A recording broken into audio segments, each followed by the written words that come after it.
दोस्तों स्वागत है आप सभी लोगों का आज की इस वीडियो में। और यह टॉपिक दोस्तों बहुत ही इम्पोर्टेंट टॉपिक है, इसलिए आप सब लोगों से रिक्वेस्ट है कि बिना स्किप किए हुए वीडियो को पूरा ज़रूर देखिएगा और वीडियो को लाइक और शेयर और चैनल को सब्सक्राइब जरूर कर लीजिएगा। बाबा साहब डॉक्टर भीमराव अम्बेडकर जी ने अपने अंतिम संदेश में कहा था कि मैं बहुत मुश्किल से इस कारवां को इस स्थिति तक लाया हूँ जहाँ यह आज दिखाई दे रहा है। इस कारवां को आगे बढ़ने ही देना, चाहे कितनी ही बाधाएं, रुकावटें या परेशानी इसके रास्ते में क्यों ना आए। यदि मेरे लोग, मेरे सेनापति इस कारवां को आगे नहीं ले जा सके तो उन्हें इसे यहीं इसी दशा में छोड़ देना चाहिए, पर किसी भी हालत में कारवां के पीछे मुड़ने की अनुमति नहीं दी जानी चाहिए। आज हमें बाबा साहब की संदेश को ध्यान में रखकर कदम उठाने ही होंगे। किसी भी देश की राजनीति राज्य व समाज के विकास की धरोहर मानी जाती है। अच्छी राजनीति पूरे राष्ट्र को विकास की बुलंदियों पर लाकर खड़ा कर देती है। परम पूज्य बाबा साहब डॉक्टर भीमराव अम्बेडकर जी एवं माननीय साहब कांशीराम जी ने बहुजन समाज का जागृत करने के लिए सिर्फ राजनीतिक ही नहीं बल्कि अनेक सामाजिक एवं सांस्कृतिक कार्य किए और इसके परिणाम स्वरूप समाज में मंथन की प्रक्रिया प्रारंभ हो गई। नतीजा यह हुआ कि 90 के दशक में बहुजन राजनीति ने भारतीय राजनीति को इस कदर प्रभावित किया कि दुनिया के सबसे बड़े लोकतंत्र भारत देश में पिछले 5 दशकों से एक मुश्त राज करने वाली पार्टियां संसद में बहुमत के लिए मोहताज हो गई हैं। उस दौर में ऐसे कई प्रयोग भी हुए जिनमें भारतीय समाज व्यवस्था एवं भारतीय राजनीतिक व्यवस्था अंदर से हिल गई। यहाँ मानवर कांशीराम साहब के इस वक्तव्य का उल्लेख करना जरूरी है। मानवर कांशीराम साहब जी कहा करते थे कि हमें मजबूत नहीं बल्कि मजबूत सरकार चाहिए। मजबूत सरकार से उनका मतलब था कि वे ऐसी सरकार की आकांक्षा रखते थे जिसके तहत दलितों, पिछड़ों की आवाज़ को संसद में बुलंद करने वाले प्रतिनिधि संसद में पहुँचे। इस प्रक्रिया के कारण कई एक लोकसभाओं, कुछ एक विधानसभाओं में ऐसे प्रतिनिधि भी चुनकर आए, परंतु यह प्रक्रिया अपने अंजाम तक नहीं पहुंच पाई।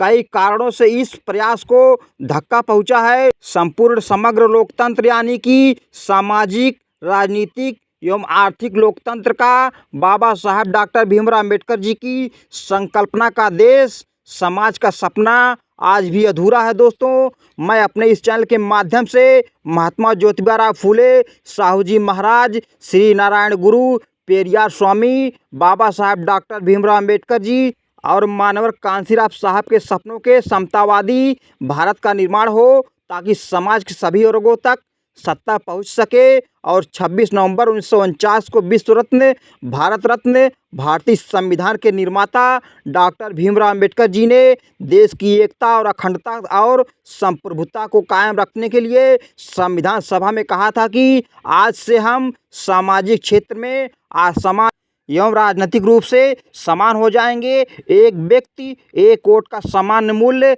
प्रस्थापित करेंगे। हमें जितनी जल्दी हो सके सामाजिक रूप से भी समानता कायम रखनी चाहिए, अन्यथा जो लोग असमान व्यवस्था से पीड़ित हैं वे इस व्यवस्था को उखाड़ फेंकेंगे जिसे हम सबने बड़ी मेहनत से बनाया है। निश्चित तौर पर बाबा साहब डॉक्टर भीमराव अम्बेडकर जी देश में व्याप्त सामाजिक असमानता की ओर संकेत कर रहे थे, जिसके द्वारा व्यक्ति की समानता, स्वतंत्रता, न्याय, बंधुत्व एवं गरिमा समाप्त हो गई है। ऐसी स्थिति में जितनी जल्दी हो सके व्यक्ति की समानता और गरिमा को स्थापित करने के प्रयास हमें कर लेने चाहिए।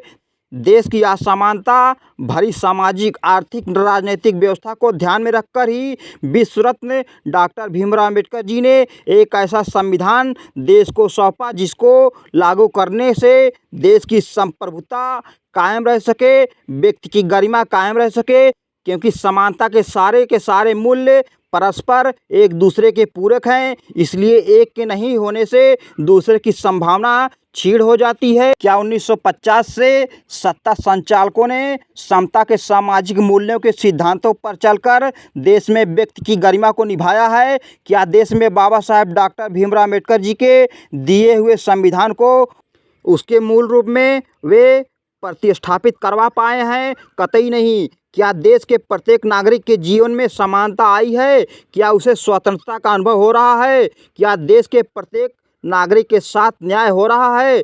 क्या वह बंधुता के बंधन में बच सका है? क्या देश का नागरिक सम्मानजनक और गरिमापूर्ण जीवन जी पा रहा है? बिल्कुल नहीं। और ऐसी स्थिति में देश की संप्रभुता, एकता, अखंडता के लिए अंदरूनी और बाहरी फिरकापरास्त शक्तियों से चुनौती मिलने की संभावना बढ़ गई है। और गौरतलब है कि हमारा देश इसी तरह के हालातों के कारण ही 2500 साल गुलाम रह चुका है। तो दोस्तों, हमें इस गुलामी से मुक्त होने के लिए हमें सत्ता परिवर्तन लाना होगा। हमें इस बार बीएसपी को भारी से भारी मतों को जिताना होगा। इसलिए आप लोग बीएसपी को फुल सपोर्ट करें और जहां तक हो सके इस वीडियो को ज़्यादा से ज़्यादा शेयर करें और वीडियो को लाइक और चैनल को सब्सक्राइब करें। इसी साथ मिलते हैं अगले वीडियो में अगले टॉपिक के साथ।